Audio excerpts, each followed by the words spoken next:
These are hip 90-90s. This activity is somewhat challenging but highly effective for creating additional hip mobility.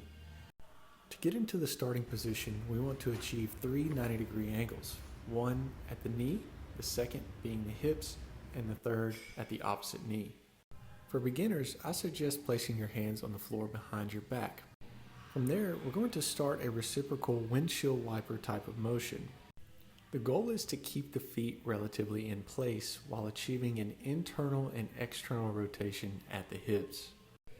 With each repetition, the goal is to land at the 90-90 position.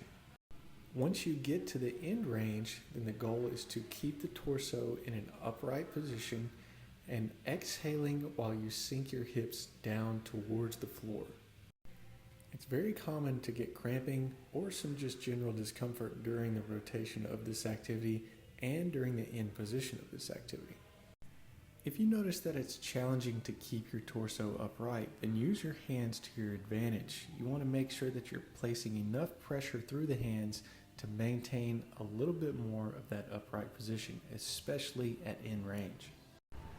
If you notice that it's quite easy for you to keep your torso in the upright position, then go ahead and take your hands off of the floor and just focus on rotating at the hips. For most people, not using the hands is quite challenging, so I would definitely save it until you feel like you're ready. But for me personally, I have pretty good hip mobility and I've had a lot of practice with this activity, so therefore I no longer have to use my hands. Eventually, you may get there yourself, but for now, if you need to use your hands, go ahead and use them.